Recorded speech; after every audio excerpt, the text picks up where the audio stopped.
My name is Harris. I've never been talented at anything, and my brother Steve is a very popular painter here in town. My sister Sally is a guitar player who usually does gigs at clubs around here and makes a lot of good money. Me?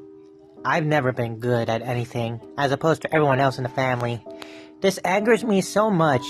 The only thing I could think of was my ability to speak without moving my lips. Seriously. I could keep my mouth shut and still speak clearly. I could even sing my ABCs. Then again, nobody that I know cares for stuff like that.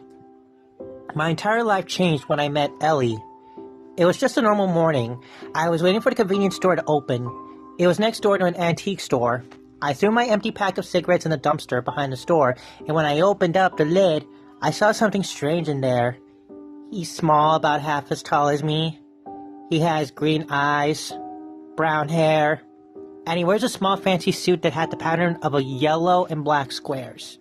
He looked like he would have cost a lot of money. Why would the antique store throw this thing away when he was still in perfect condition? I think I finally knew what to make of myself. I took him home with me, with him by my side.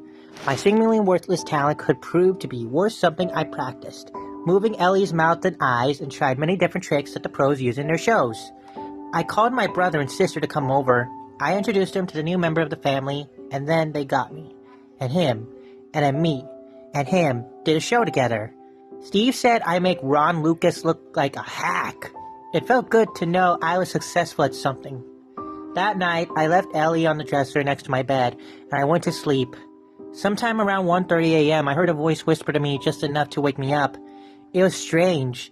I live on my own, and if somebody was breaking into my place, why would they wake me up?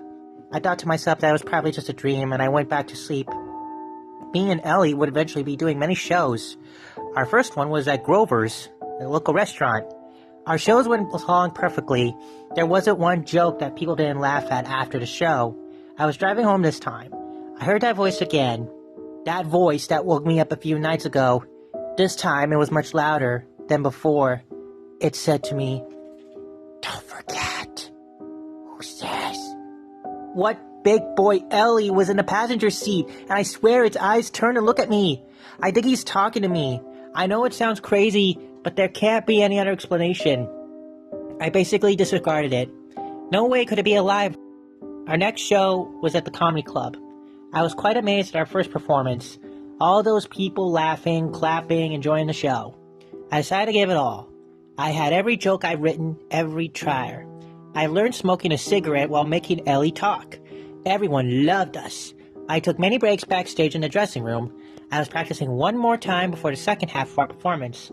This was going to be the best part of the whole thing. That was until it happened again. Ellie spoke to me.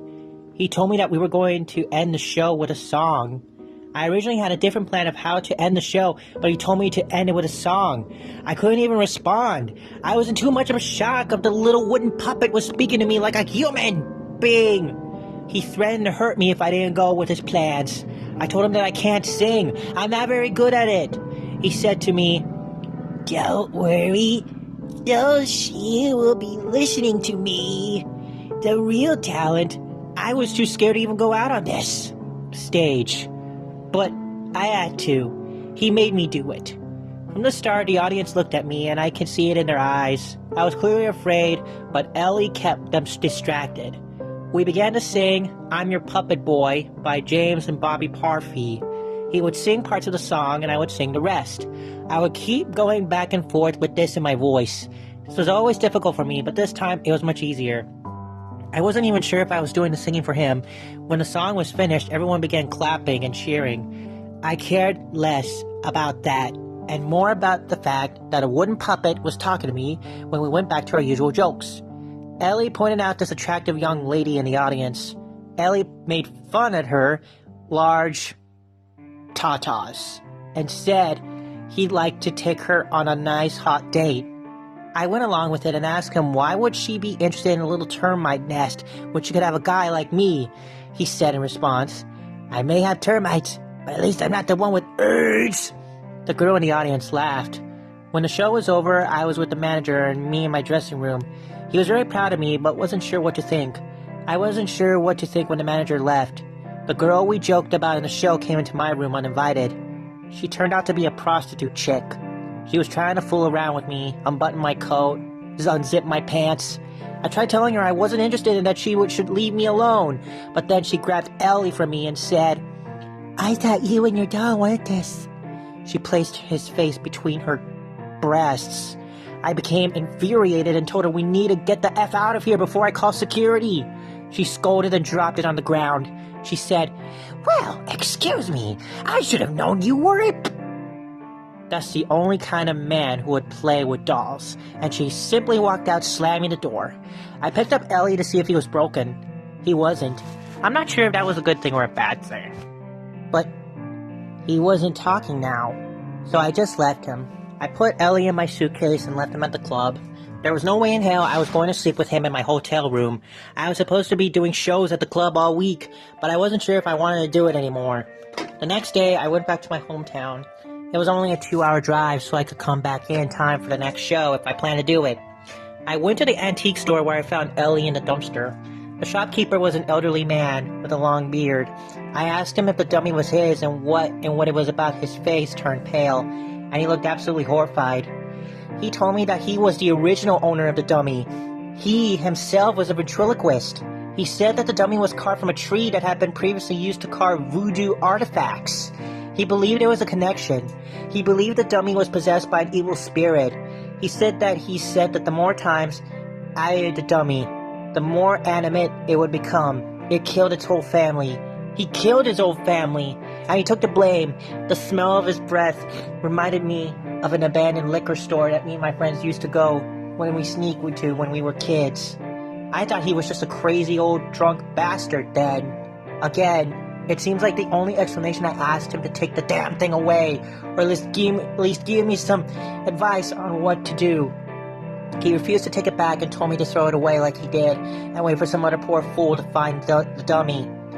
It was no longer in his control, it was now the burden. I had to bear whether he was crazy or not. I left and went back to the club to get Ellie first. I went to check out of my hotel and pack up my stuff on the way there. I got a call from the manager at the club. He said that there was a story on the news about a girl going missing, and the girl was the same one who was at the club. I hung up on him and drove straight to the hotel. When I got there, Ellie was laying on my bed. He spoke to me, but this time his lips were moving unlike the previous times. "Did you forget something?" he said in a cheery voice. I backed away until he said, "Don't back off. Back on. I want to live, big boy. Move my eyes. Put words into my mouth. We'll be a hit, big boy. We'll be a hit. Unless you want to get hit by me." First, I asked him if he had anything to do with the girl. He told me that she was in the bathroom. I went in there hardly taking my eyes off of him. I looked at the bathroom. The girl was there. She was in the bathtub, dead. She had her throat sliced, open chunks of flesh, and an arch covered whatever was left of her neck. Ellie said to me, "What was that you were saying about little termite nests? I gave her some serious splinters, and she didn't even complain once. However, the bee was being a little pain in the butt. Get it, big boy?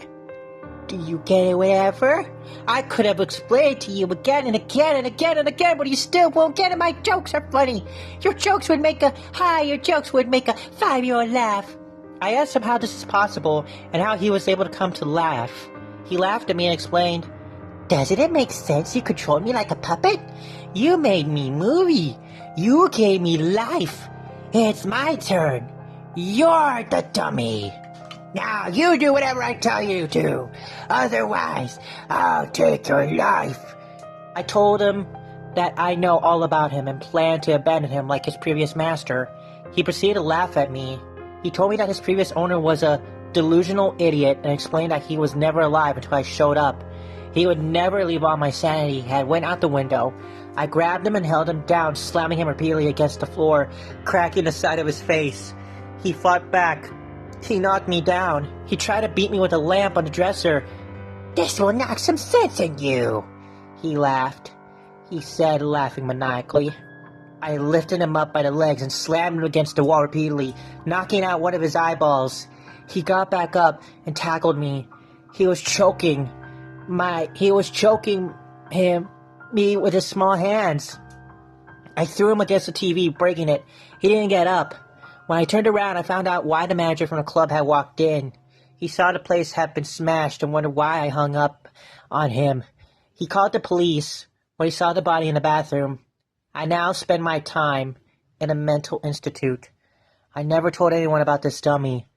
Who the hell would believe that my brother and sister were the only ones I told? They think I'm crazy. They think I was placing my hidden anger and hatred within the dummy. Ellie was basically ruined in the struggle. Was it possessed? Or am I really crazy? I don't know what to believe anymore. All I know is that I'm proud. He's no longer here. But when I get out, will I be safe?